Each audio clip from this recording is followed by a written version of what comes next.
दोस्तों, नमस्कार। स्वागत है आपका अपना स्टडी चैनल लर्निंग जीएस वाला में।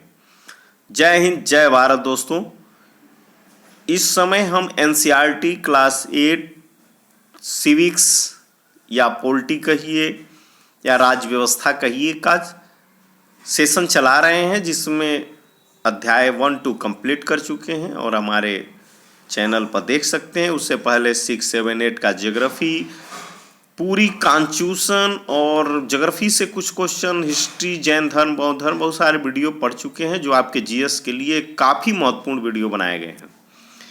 चलिए, इस सिलसिले में ही आज हम क्लास 8 एनसीईआरटी के अध्याय 3 संसद तथा कानूनों का निर्माण, वेरी वीवीआई इंपॉर्टेंट सेशन आज का है, जहां से किसी भी एग्जाम में प्रश्न पूछे जाते हैं।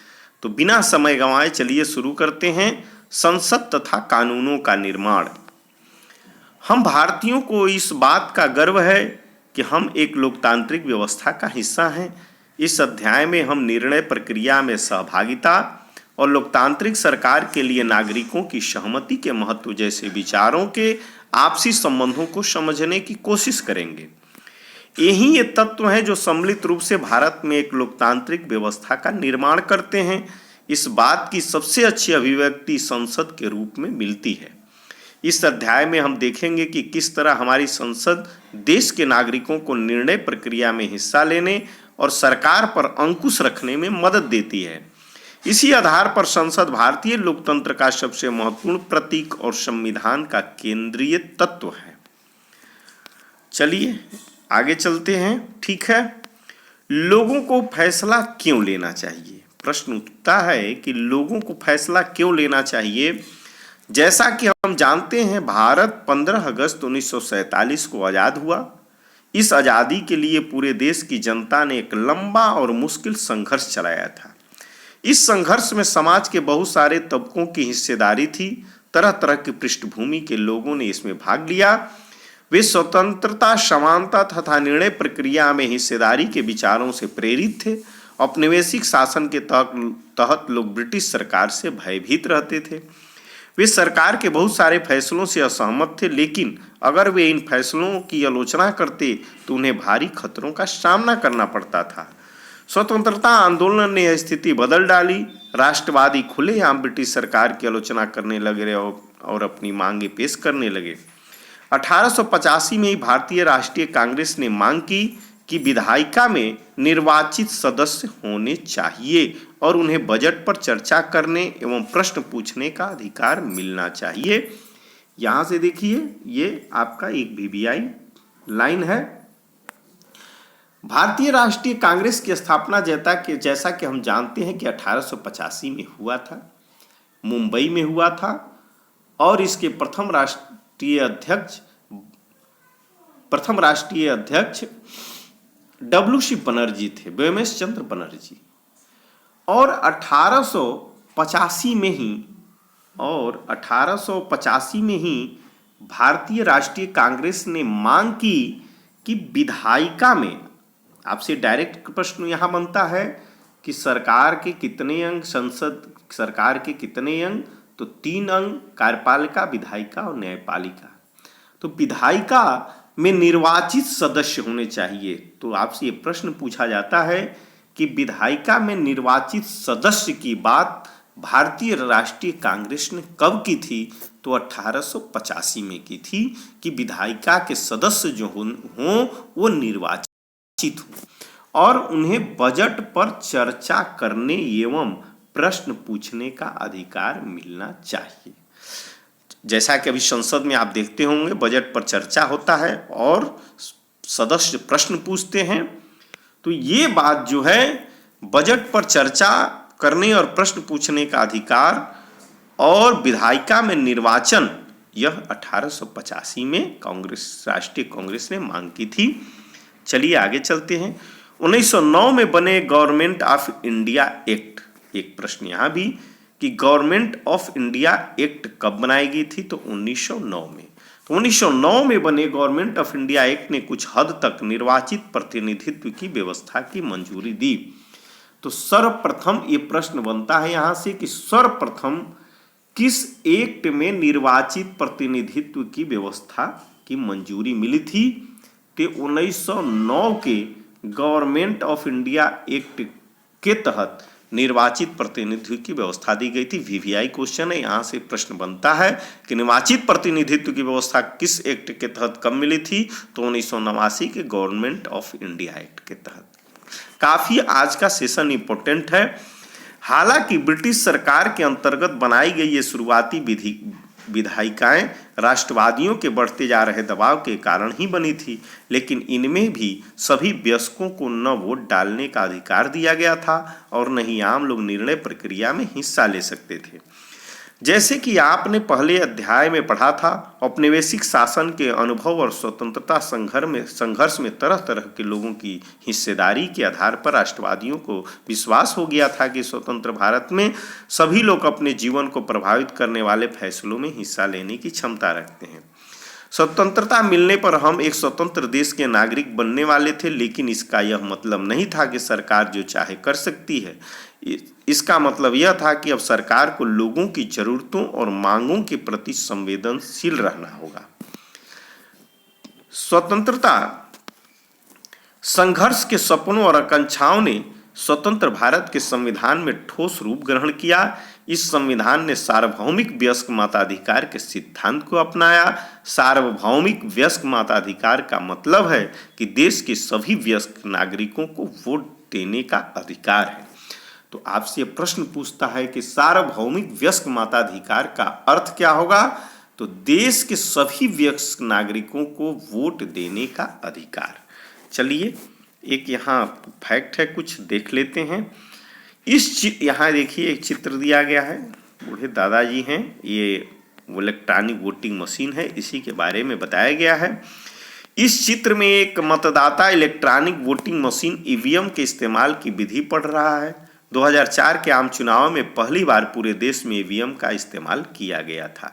तो यहाँ से एक प्रश्न ध्यान में रखिएगा कि भारत देश में ईवीएम का इस्तेमाल किस वर्ष शुरू हुआ? तो 2004 के आम चुनाव में। इस चुनाव में ईवीएम के इस्तेमाल से लगभग 1.5 लाख पेड़ों की रक्षा हुई, क्योंकि मतपत्रों की छपाई के लिए इन पेड़ों को काटकर 8000 टन कागज बनाना पड़ता था। तो एक प्रश्न यहाँ से ध्यान रखिएगा कि ईवीएम की शुरुआत कब हुई थी? तो 2004 से। ठीक, बहुत इंपॉर्टेंट प्रश्न है। और ये देखिए कुछ, ये थोड़ा सा सार्वभौमिक वयस्क मताधिकार क्यों मिलना चाहिए, इसके पक्ष में एक कारण बताना है आपको। यह स्कूल का वर्क लड़कों के लिए है। अब चलिए आगे चलते हैं। लोग और उसके प्रतिनिधि। सहमति का विचार लोकतंत्र का प्रस्थान बिंदु होता है। सहमति का विचार लोकतंत्र का प्रस्थान बिंदु होता है। सहमति का मतलब है चाह, स्वीकृति और लोगों की हिस्सेदारी। तो यहां ध्यान रखिएगा, सहमति का मतलब क्या होता है? तो चाह, स्वीकृति और लोगों की हिस्सेदारी। लोगों का निर्णय ही लोकतांत्रिक सरकार का गठन करता है। तो लोकतांत्रिक सरकार का गठन कौन करता है?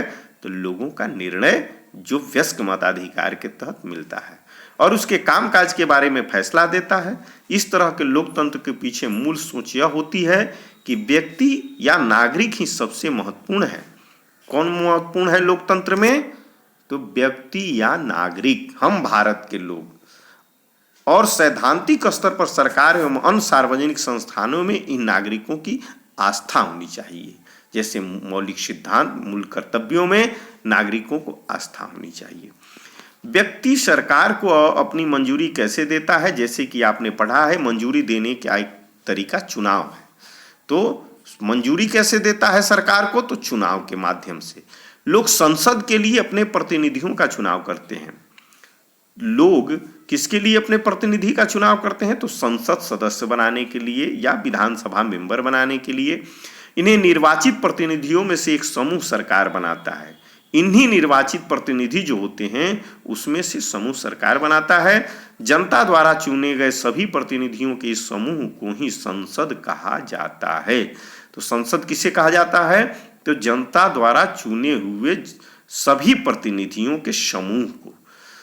यहां ध्यान रखिएगा, संसद का अर्थ आपसे पूछ दिया कि संसद क्या है, व्हाट इज संसद? तो जनता द्वारा चुने गए सभी प्रतिनिधियों के इस समूह को ही संसद कहा जाता है। यह संसद सरकार को नियंत्रित करती है और उसका मार्गदर्शन करती है। इस लिहाज से अपने निर्वाचित प्रतिनिधियों के माध्यम से लोग ही सरकार बनाते हैं और उस पर नियंत्रण रखते हैं। तो यहाँ प्रश्न बनता है कि लोग भारत के लोग सरकार बनाते और उस पर नियंत्रण कैसे करते हैं? तो अपने निर्वाचित प्रतिनिधियों के माध्यम से। ओके, इस बात को ध्यान रखिएगा। और आगे चलते हैं। प्रतिनिधित्व का यह विचार कक्षा 6 और 7 की सामाजिक एवं राजनीतिक जीवन पाठ्य पुस्तकों को एक महत्वपूर्ण विषय था। आप इस बात से पहले ही परिचित हैं कि सरकार के विभिन्न स्तरों पर प्रतिनिधियों का चुनाव किस तरह किया जाता है। आइए निम्नलिखित अभ्यास के माध्यम से इसको दोबारा फिर दोहरा लें। तो ये जो है आप देख सकते हैं, ये सार्वभौमिक ये सब दिया गया है। चलिए आगे थोड़ा सा बढ़ते हैं। इसमें ये देखिए हमारा पार्लियामेंट, ये पार्लियामेंट में बैठने के लिए लोकसभा और राज्यसभा। ये देखिए आप ये ध्यान रखिए, भारतीय संसद देश की सर्वोच्च कानून निर्मात्री संस्था है।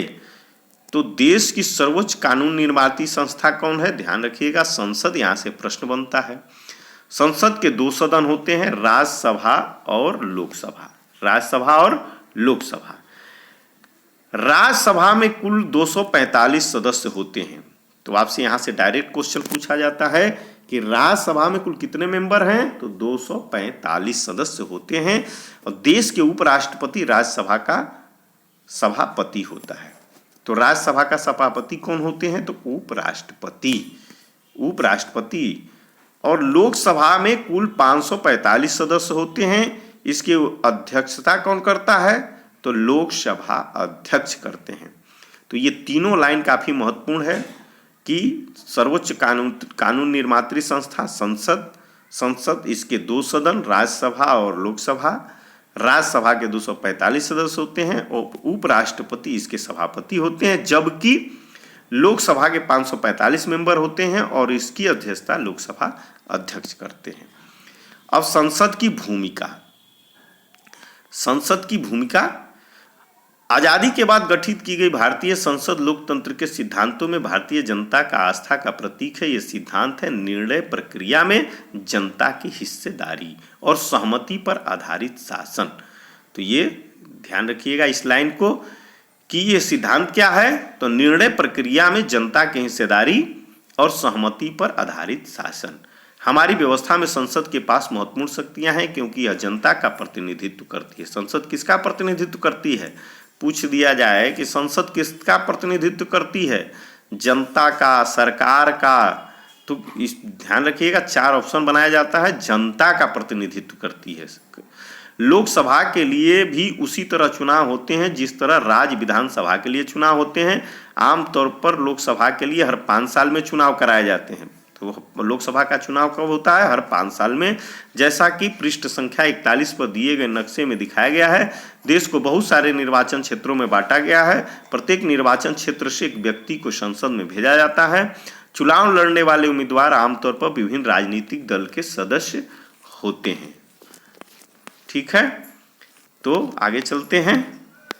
ये देखिए, ये तालिका दिया गया है। इस तालिका में ये 17वीं लोकसभा का चुनाव के बारे में दिया गया है। 2019 17वीं लोकसभा।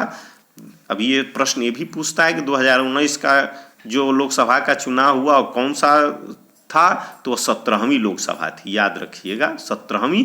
और 2024 में जो होने वाला है वह 18वीं होगा, जिसमें भारतीय जनता पार्टी को कभी कभी पूछ देता है कितने सीटें मिली थी, तो 303, और इंडियन नेशनल कांग्रेस को 52। यही दोनों महत्वपूर्ण है। बाकी धीरे धीरे आप चाहें तो देख सकते हैं, लेकिन इन दोनों को याद रखिएगा, 52 कांग्रेस को और भाजपा को 303। बाकी ये सभी लोगों को जितना प्राप्त हुआ है वो दिया गया है। आप चाहें तो इसको अध्ययन कर सकते हैं, जबकि यह महत्वपूर्ण नहीं है। ठीक है, ये 543 का होता है और 2 एंग्लो इंडियन होते हैं जिन्हें कि अब हटा दिया गया है। तो इस प्रकार से हम आगे बढ़ते हैं। ये देखिए, तो चुने जाने के बाद ये उम्मीदवार संसद सदस्य या सांसद एमपी कहलाते हैं। तो संसद सदस्य क्या कह लेते हैं? Member of parliament. संसद सदस्य मेंबर ऑफ पार्लियामेंट। एमपी का फुल फॉर्म भी पूछ देगा कभी, ध्यान रखिएगा। तो मेंबर ऑफ पार्लियामेंट, इन सांसदों को मिलाकर संसद बनती है। संसद के चुनाव हो जाने के बाद संसद को निम्नलिखित काम करना होता है। तो इस प्रकार से देखिए आज का सेशन हम यही समाप्त करते हैं और कल पार्ट 2 लेकर के आएंगे, जिसमें कि आपकी पूरी, क्योंकि यह सेशन काफ़ी महत्वपूर्ण और लंबा है, इसलिए आज पार्ट 1 यही समाप्त करते हैं, कल आगे बढ़ाएंगे। थैंक यू दोस्तों। और हमारा वीडियो हर शाम को हर रोज़ प्राप्त होता है आपको 6 बजे और 7 बजे के बीच में, इसलिए चैनल के नोटिफिकेशन के लिए तत्काल यदि आप अध्ययन करना चाहते हैं तो चैनल को दोस्तों सब्सक्राइब कर लें और बेल आइकन को दबा दें ताकि आपका नोटिफिकेशन तुरंत मिल जाए। धन्यवाद दोस्तों, थैंक यू।